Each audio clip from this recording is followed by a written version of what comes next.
I am Pei, the architect who designed the Louvre Pyramid and the Kennedy Museum in Boston, died last month at age 102. Hey everyone, welcome to Plain English, episode number 164. If you're new to Plain English, then you've stumbled upon the perfect podcast for learning English with current events. Some might even say it's your recipe for success. As you can hear, we go just a little bit slower than normal speed so you can follow every word. And of course, a full transcript is available online at plainenglish.com/164. Coming up on today's episode, the designs of architect I M Pei are in museums, hotels, and skyscrapers around the world, but no design is more famous than the glass pyramid in the courtyard of the Louvre Museum in France.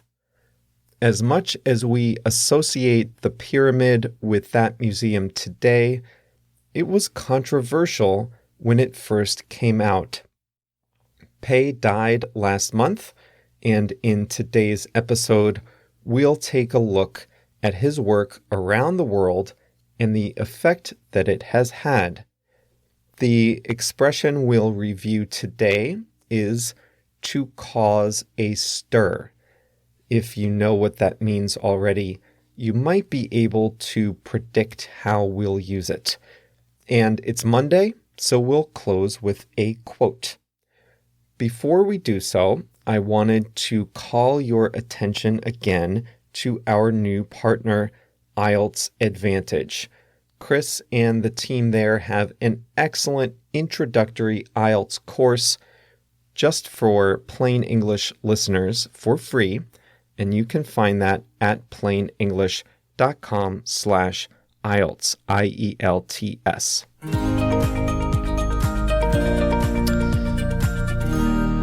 If you've ever seen the famous pyramid entrance to the Louvre Museum in Paris, then you're familiar with the work of architect I M Pei. He designed museums, skyscrapers, hotels, and civic buildings around the world, and he died last month at the age of 102. Pei was born in the city of Guangzhou, China, but was raised primarily in Shanghai, where he saw Western-style buildings rising on the waterfront. That sparked his interest in architecture, which he studied in the United States at the Massachusetts Institute of Technology in Boston. He started off working for a property developer in New York and built mostly nondescript apartments, but he later broke into museums, cultural buildings, offices, and hotels. By far, his most famous work is the design of the entrance to the Louvre Museum in Paris. The Louvre is the world's largest art museum and is frequently the world's most visited art museum. It gets a lot of traffic. The museum is in a building that was originally built as a castle in the 12th and 13th centuries, though, of course, over the years, it has been expanded, changed, and adapted to a museum. However, by the 1980s, it was getting more visitors than it could handle. That's why then French President François Mitterrand commissioned a new entrance, and that new entrance is what Pei designed. He designed the glass pyramid top, which is what we see from the outside. But the genius in the design is the way it disperses the masses of people into the different parts of the museum. Instead of everyone coming in the front door and gradually making their way through the collections, everyone descends to a central underground concourse. And from this underground concourse, people can choose what part of the museum to go to, and then go back upstairs when they're ready to explore the collections. That way, no single part of the main museum structure becomes a bottleneck. The design caused a stir when it was first released. Some people objected that the pyramid's modernist style contrasted with the French Renaissance design of the Louvre. Others said that the pyramids from ancient Egypt are symbols of death, and so they are not appropriate to the front door of the Louvre. Still, others didn't like the idea of a Chinese American designing such an important symbol of the French nation. But the design has aged well, and it's one of the most recognizable symbols of Paris, along with the Eiffel Tower and Notre Dame Cathedral. A large part of I.M. Pei's work was in museums, and he designed a wide variety of museums around the world. The project he thought was most important was the design of the John F. Kennedy Presidential Library and Museum in Boston, Massachusetts. Kennedy was the 35th President of the United States, but he was killed by a shooter in Dallas in 1963. A year after the president's death, Pei was selected to design his museum and library. The project was repeatedly delayed and eventually had to be relocated.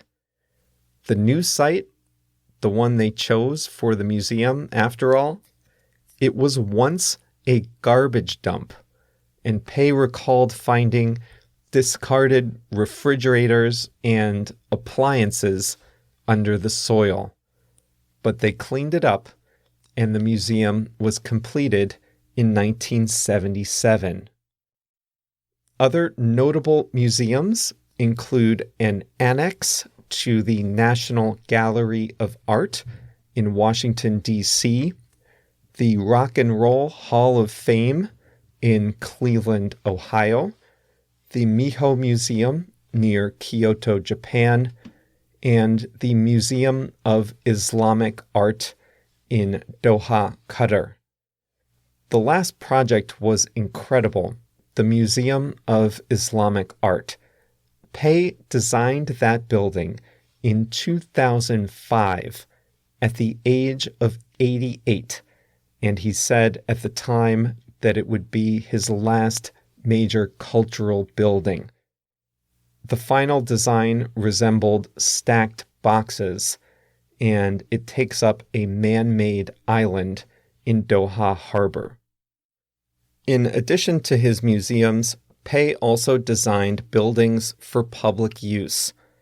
The Meyerson Symphony Center and City Hall, both in Dallas, were his. The Symphony Center is considered one of the best orchestra halls in the world. Not everything he touched was considered a success. The tallest building in the New England region of the United States is in Boston, Massachusetts, 200 Clarendon Street, formerly known as the John Hancock Tower. It's a tall glass and steel tower, a nice building. I have been in it, designed by Pei's firm, but it went way over budget and had a lot of problems when it was being constructed. One symbol of the project's struggles came when huge glass panels fell from the building and crashed onto the street below. Though not entirely the architect's fault, Pei took the blame for the blunder and the cost overruns in general. He also designed a popular, if not exactly famous, building in New York, the Javits Center. That's the convention center in New York City on the far west side. That one was so far over budget, and there were so many design changes that they didn't even mention Pei, the architect, when they dedicated the building in 1986. Oops. Now, that's not to say he didn't have any success in the major cities of the US and the world, really. He did. 200 Clarendon in Boston, despite the cost overruns, has been an icon in the Boston skyline ever since it was finished.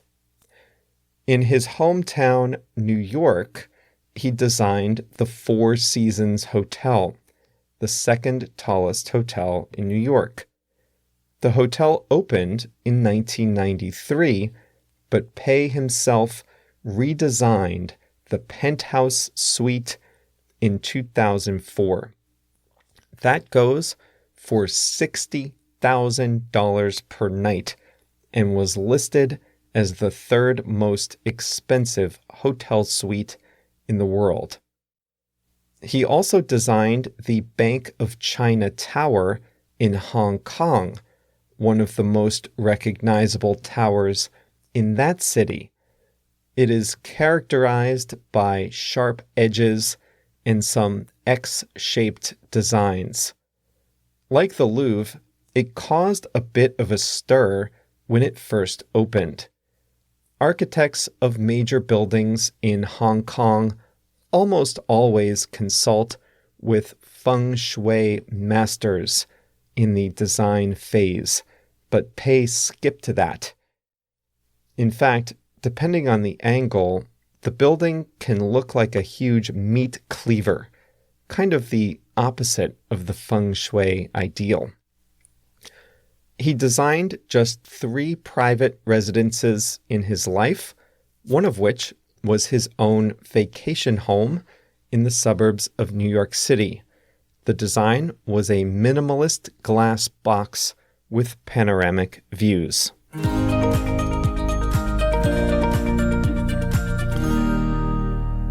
Quick hello to a few listeners.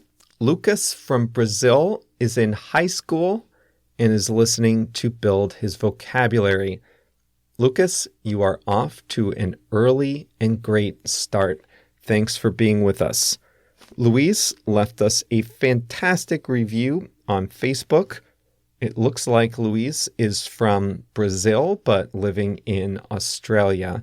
So Luis, thank you for your kind words. And Yevgeny from Kursk, Russia, also left a great review on Facebook. He's been with us for 6 months, and according to his review, he never sticks with podcasts for that long.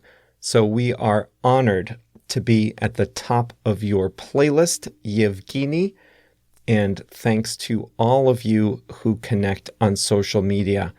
You can find us on Facebook, Twitter, and Instagram, all with the username Plain English Pod. And of course, we appreciate any free publicity you might give us. I mentioned earlier about IELTS Advantage, and there's one thing I didn't have time to mention in my message last Saturday, and that is the importance of knowing the test. Now, for obvious reasons, have never taken and will never take the IELTS. But there was a time when I was considering business school, so I took the GMAT test, GMAT. That's the entrance exam for business school here in the US. And it tests your reasoning and problem solving and verbal skills, sure. But I was shocked at how formulaic the test was. But if you didn't know the formula, the test would have been nearly impossible. And I learned a valuable lesson about tests like this. The test is partly about the subject matter, but partly about how well you take it, how well you are prepared. So it would be a shame if you knew a lot of English, but you got a lower score just because you didn't know the test very well. And that's where Chris comes in, especially with the free course called IELTS Fundamentals. You can get that by visiting plainenglish.com/IELTS, IELTS. Like I said, it's free and it will get you started in that crucial process of getting to know the test, developing your test-taking strategy. plainenglish.com/IELTS.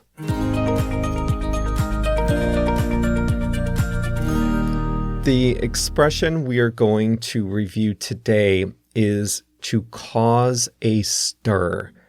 To cause a stir is to cause a bit of a commotion, to cause controversy, to upset or agitate people. You wouldn't say that to describe something terrible or tragic, but you would say it when people get upset and voice their displeasure.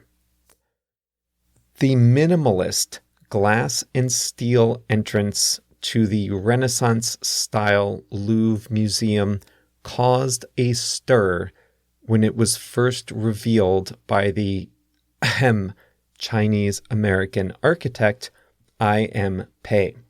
It caused a stir because it upset people and they weren't shy about saying they were upset. Oh, it's a symbol of death from Egypt, some people said. Oh, it clashes with the existing design, others protested.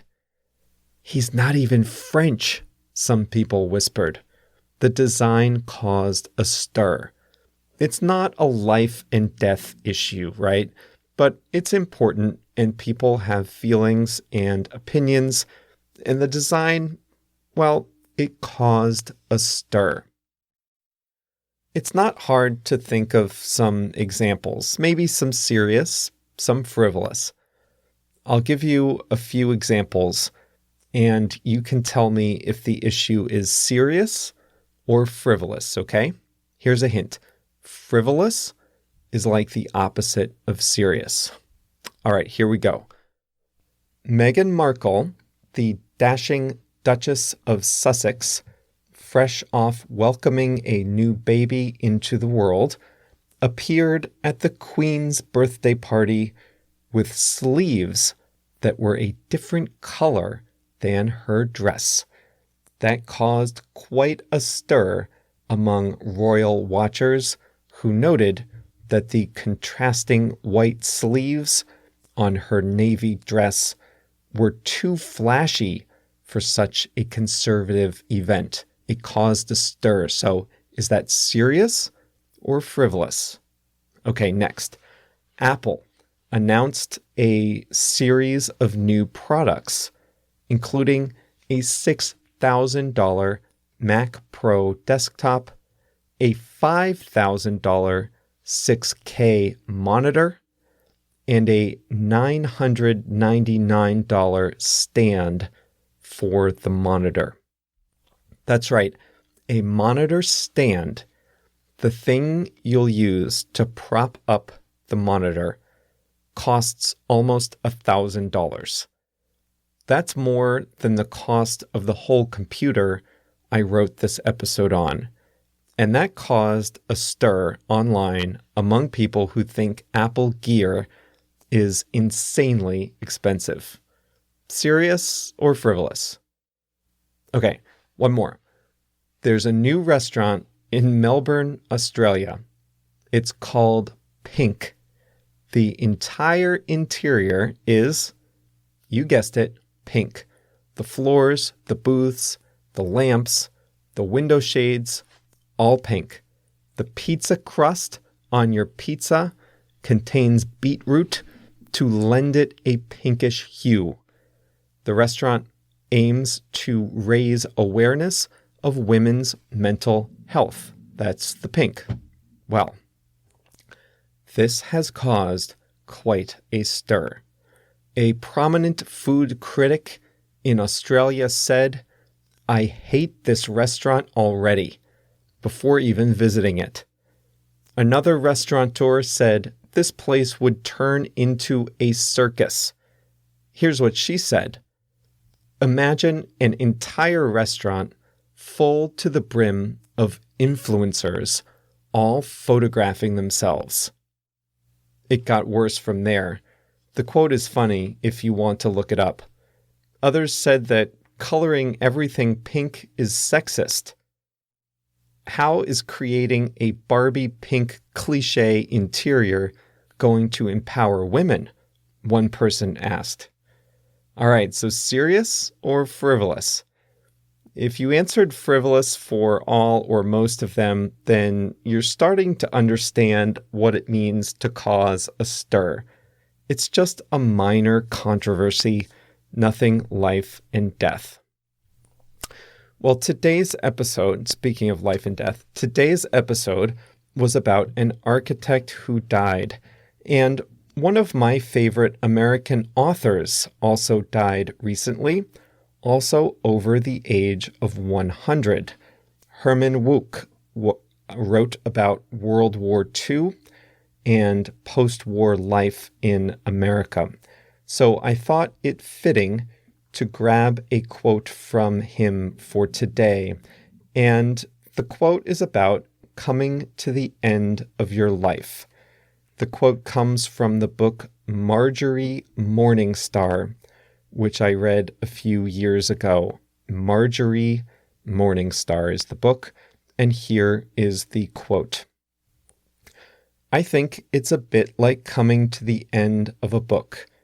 The plot's in its thickest, all the characters are in a mess, but you can see that there aren't 50 pages left, and you know that the finish can't be far off. So that was from Herman Wouk, one of my favorite American authors, on the topic of coming to the end of your life. So on that note, we will come to the end of today's program. You know, I kind of wish I had seen the Melbourne Pink restaurant article earlier, so I could have done a whole episode on the restaurant Pink. Oh well.